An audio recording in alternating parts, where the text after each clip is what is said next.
Hello বন্ধুরা, তো আজ আমি আপনাদের সাথে একটা রেসিপি শেয়ার করছি। তো সেটা হচ্ছে পাউরুটির উপমা। তার জন্য আমি সাদা তেল নিয়েছি কড়াইয়ে, তার মধ্যে দিয়ে দিয়েছি সর্ষে, কারি পাতা আর কাঁচা লঙ্কা ফোড়ন দিয়ে। ফোড়নটাকে ভালোভাবে নাড়তে হবে। তার মধ্যে দিয়ে দিতে হবে কিছু সবজি। আমি এখানে আজকে ইউজ করছি গাজর, আলু আর ক্যাপসিকাম। আপনারা আপনাদের পছন্দ মতো সবজি ইউজ করতেই পারেন। সবজি বাচ্চারা খেতে চায় না, তো অনেকভাবে বাচ্চাদের এইভাবে দেওয়া যেতেই পারে।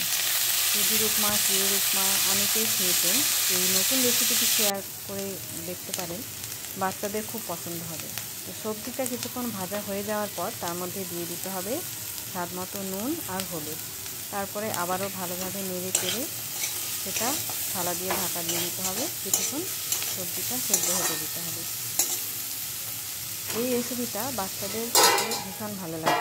টিফিনে এটা দিতে পারেন, আর হেলদিও বটে। তারপর থালাটা নামাবার পর কিছুক্ষণ ভাজা হয়ে যাওয়ার পর তার মধ্যে দিয়ে দিতে হবে টমেটো কুচি। টমেটো কুচি দিয়ে আবারও ভালোভাবে নাড়াচাড়া করতে হবে। তারপর টমেটোটা যখন গলে আসবে তার মধ্যে পাউরুটির টুকরোগুলো ছোটো ছোটো করে কেটে কড়াইয়ের মধ্যে দিয়ে দিতে হবে। সেটাকে ভালোভাবে অনেকক্ষণ ধরে ভাজতে হবে।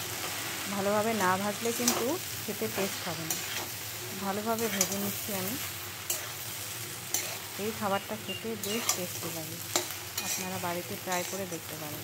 তো ভালোভাবে পাউরুটিটা ভাজা হয়ে যাওয়ার পর তার মধ্যে দিয়ে দিতে হবে স্বাদ মতো জিরে গুঁড়ো আর গোলমরিচ গুঁড়ো। এই রান্নাটা করতে বেশি কিছু উপকরণের প্রয়োজন হয় না, বাড়িতে যা থাকে তা দিয়েই করা যায়। অল্প উপকরণ দিয়েই খুব টেস্টি একটা ব্রেকফাস্ট রেসিপি এটা ট্রাই করা যেতে পারে। তো তারপরে ভালোভাবে নেড়ে চেড়ে নিয়ে নামিয়ে নিলেই রেডি পাউরুটির উপমা। সস দিয়ে পরিবেশন করুন।